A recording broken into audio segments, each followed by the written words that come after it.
하나님의 선한 손은 기도하는 자를 도우십니다.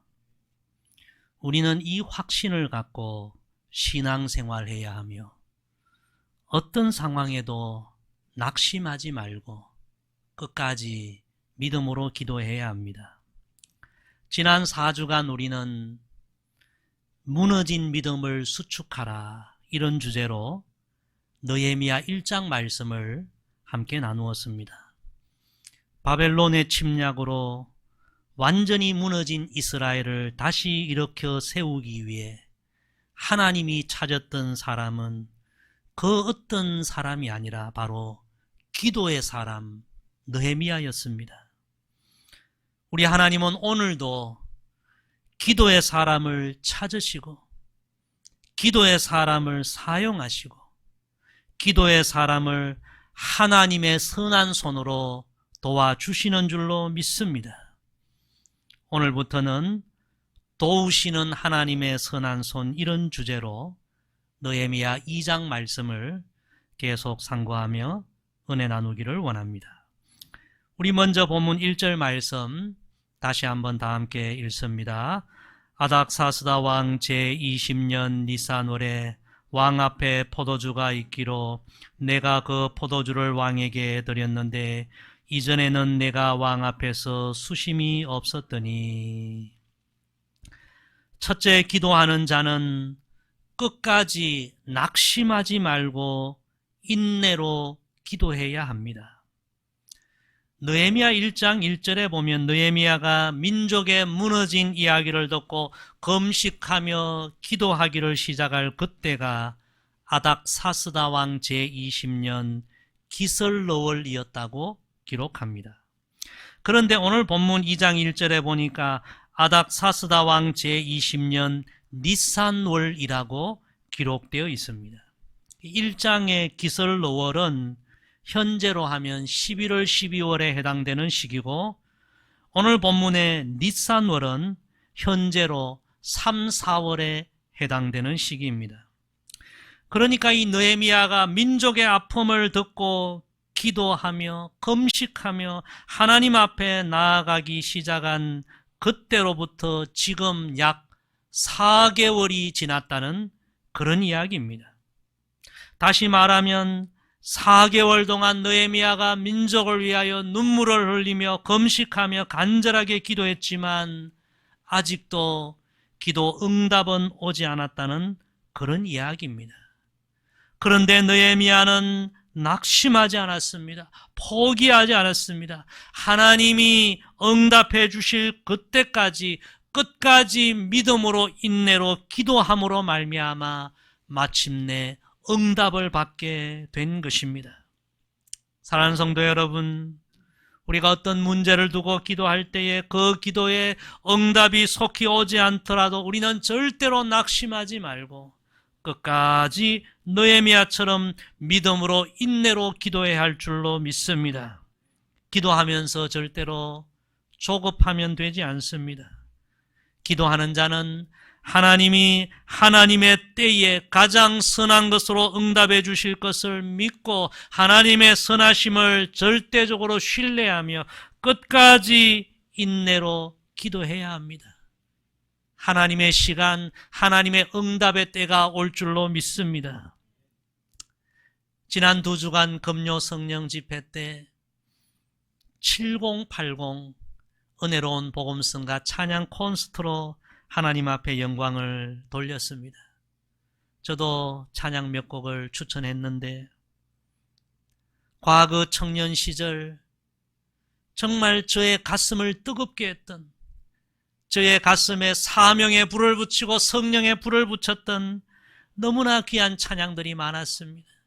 그 찬양들을 다시 불러보고 그 찬양에 담긴 그 과거의 신앙의 추억을 다시 회상하며 참 저의 가슴이 뜨거웠던 그런 시간들을 다시 경험했습니다. 귀한 찬양들이 너무 많아서 그 중에서 골라서 추천을 했는데 그 중에 함께 부르지는 못했지만 후보로 된 찬양 중에 한 곡이 주님의 시간에라는 찬양이 있었습니다. 주님의 시간에 그의 뜻 이루어지리 기다려 하루하루 살 동안 주님 인도하시리 주 뜻 이룰 때까지 기다려 그때를 그의 뜻 이루어지리 기다려 주의 뜻 이루어질 때 우리들의 모든 것 아름답게 변하리 기다려 할렐루야. 주님의 시간이 있는 줄로 믿습니다. 우리가 기도하고 믿음으로 인내로 끝까지 기다리면 하나님은 하나님의 때에 우리의 기도에 가장 좋은 것으로 가장 아름다운 것으로 응답해 주실 줄로 믿습니다. 끝까지 우리는 느헤미야처럼 믿음으로 인내로 기도해야 하나님의 응답의 때 영광의 때가 다 올 줄로 믿습니다. 지난주 중에 돈 안 되는 시골 의사로 26년 코로나 헌터된 문학소녀 정은경 이런 제목의 언론 기사를 제가 보았습니다. 정은경 초대 질병관리청장의 기사였습니다. 정 청장은 서울대 의대를 졸업하고 마음만 먹으면 꽃길을 갈 수 있었지만 그 길을 가지 않고 다 가지 않으려는 공공의사의 길을 선택하고 저 시골 보건소에 가서 수년 동안 시골 사람들을 섬기고 봉사하게 됩니다. 당시 보건소에 근무하던 중 전염병 신고 기준을 만들었는데 그것이 소문이 나서 98년도에 국립보건원 역학조사 담당관으로 지금으로 하면 5급 공무원으로 특채되게 됩니다. 그 후에 그는 연구원으로 계속 남겠다고 고집했지만 복지부의 3고 초력 끝에 복지부 질병정책과장을 맡게 되고 지금 우리가 코로나로 참 어려워하지만 과거를 돌아보면요 신종플루도 있었고 메르스도 있었고 참 어려운 질병이 많았습니다. 그때 이 질병정책과장을 하면서 너무 스트레스도 받고 어려움도 당하고 징계도 맞기도 하고 참 어려운 시간들도 보냈다고 합니다.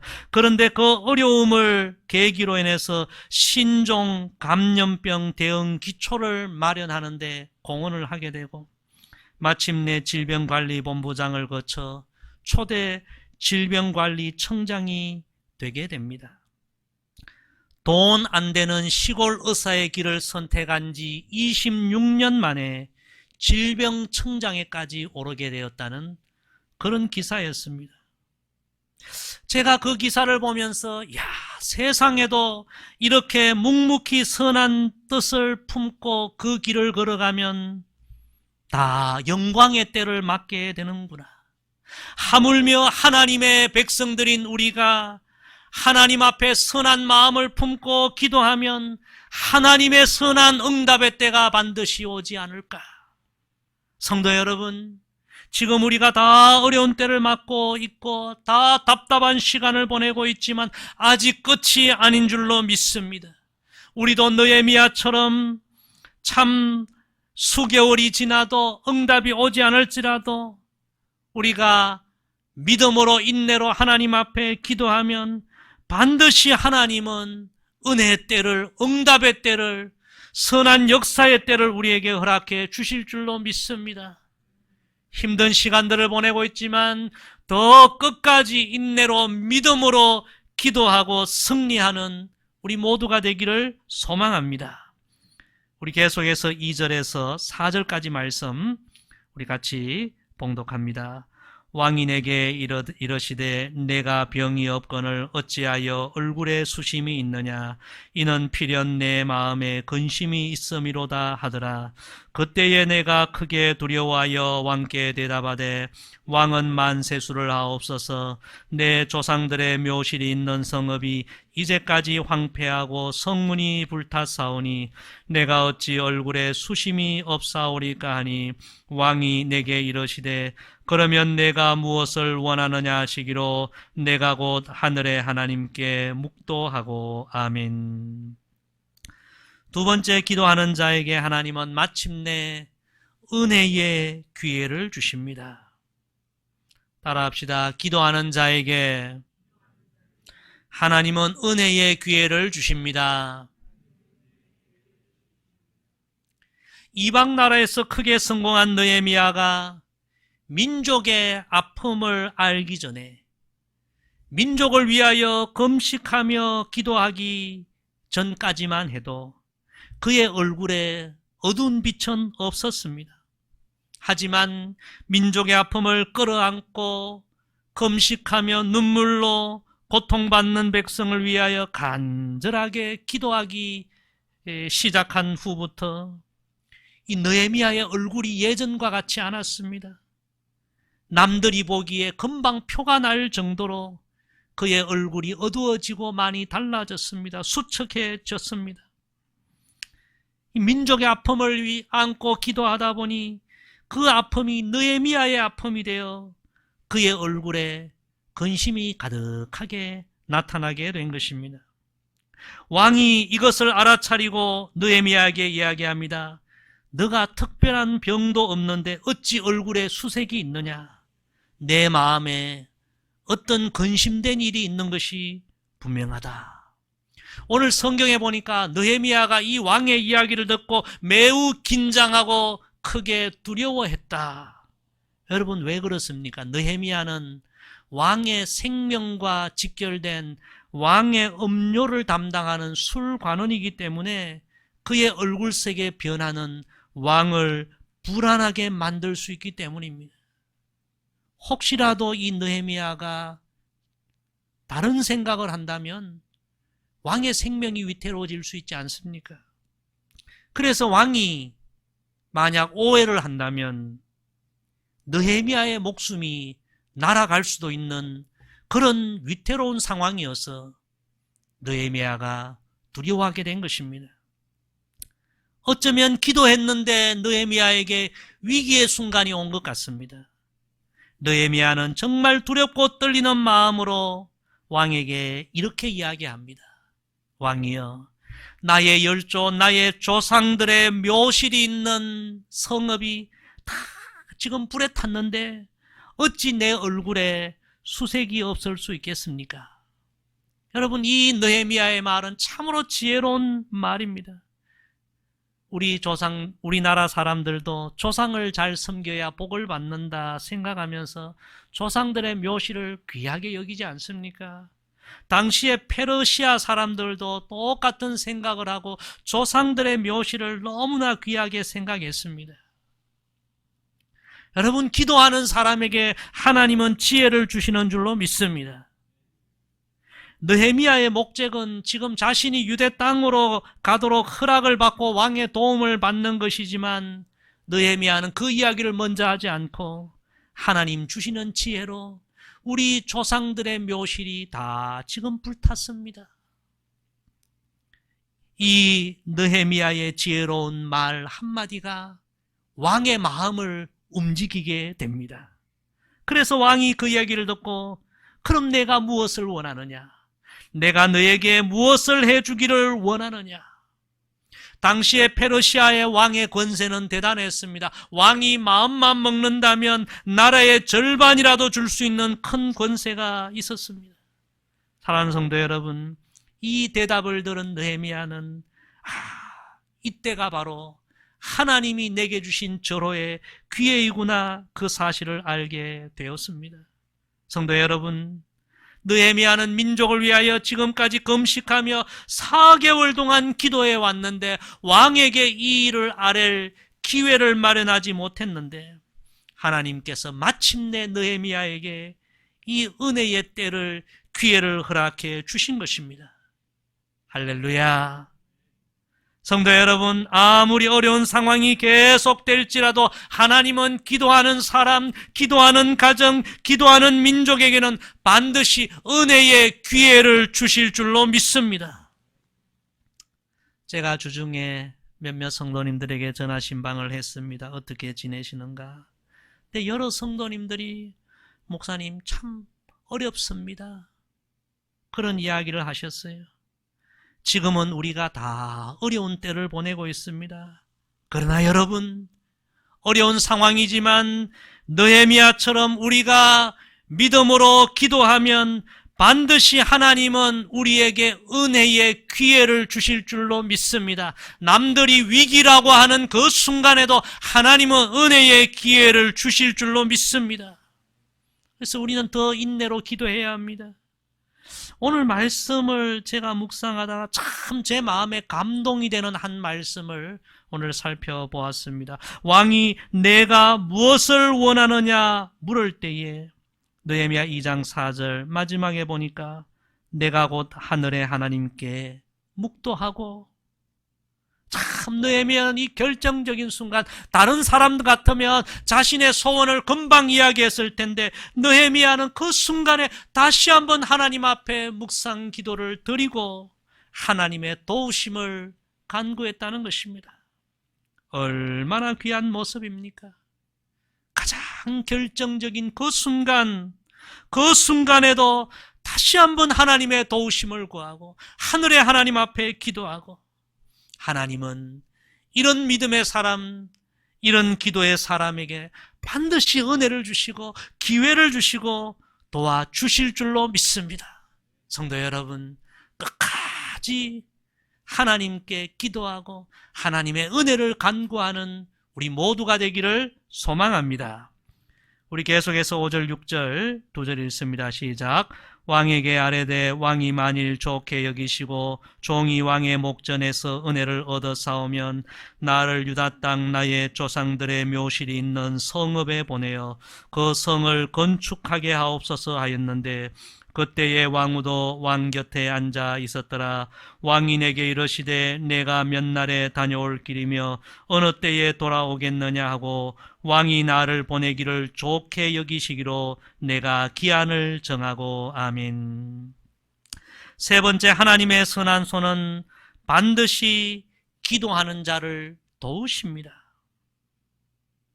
왕이 내가 무엇을 원하느냐 할 때 느헤미야는 잠깐 묵상 기도하고 지금까지 그토록 금식하며 기도했던 그 내용을 왕에게 이야기합니다. 자신이 유다 땅으로 갈 수 있는 모든 길을 왕이 허락해 주시고 또 무너진 예루살렘 성을 회복시키려는 그 일에 도움을 달라고 이야기합니다. 그러자 놀랍게도 왕은 그 모든 것을 좋게 여기고 흔쾌히 느헤미야의 갈 길을 허락해 줍니다. 할렐루야. 느헤미야가 기도하고 걱정하고 염려했던 그 모든 것이 이렇게 놀랍게 다 풀리게 되는 것입니다. 그래서 느헤미야는 구체적으로 자기의 계획을 왕에게 이야기하고 도움을 구합니다. 우리 7절 8절 계속해서 읽습니다. 시작.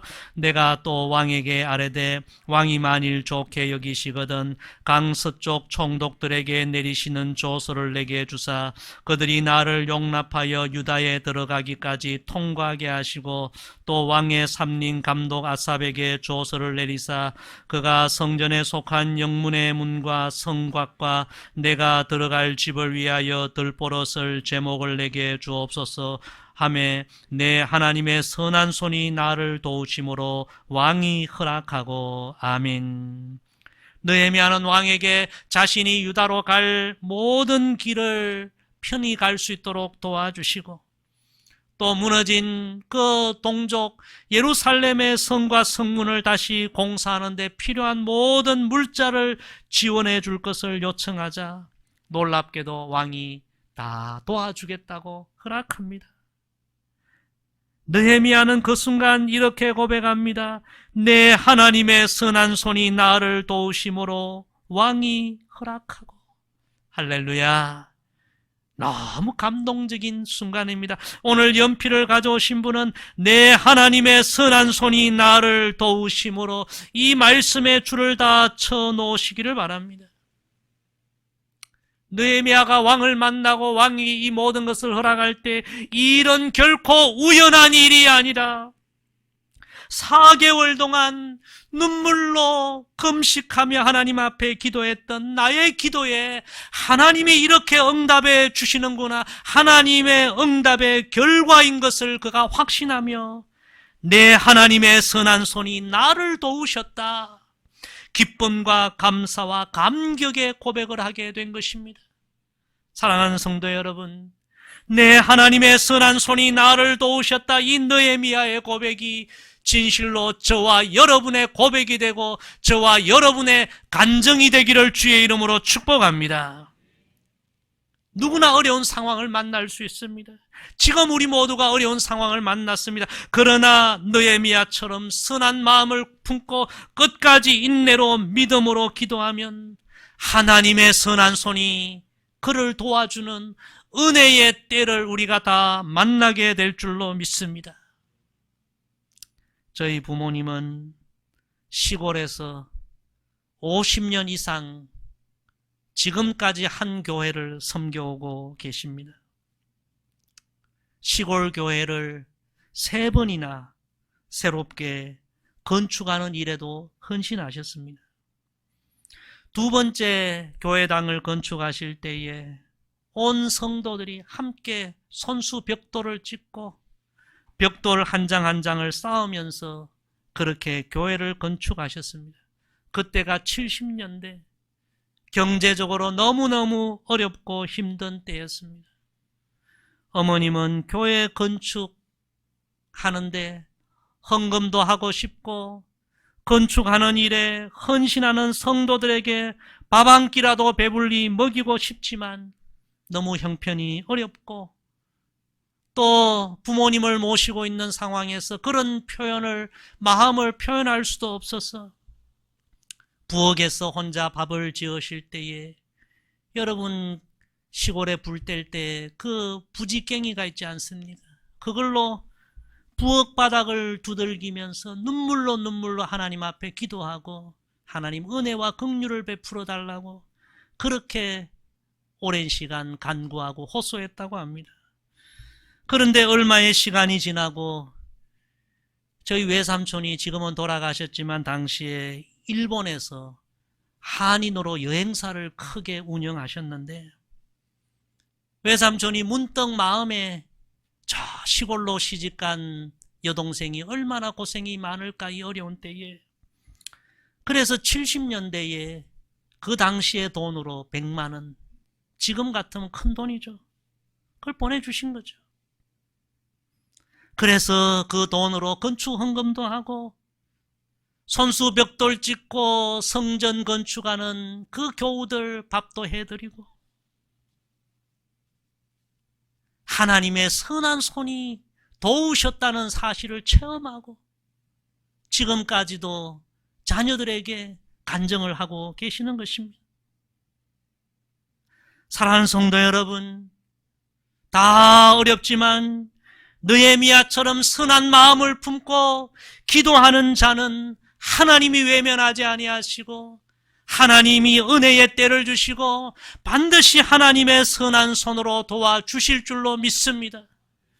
낙심하지 말고 우리도 기도하십시다. 하나님의 응답을 받읍시다. 하나님, 나의 하나님이 선한 손으로 이렇게 나를 도우시는구나. 여러분, 이 믿음의 고백, 이 신앙의 간증이 우리 모두의 고백이 되고 간증이 되기를 소망합니다.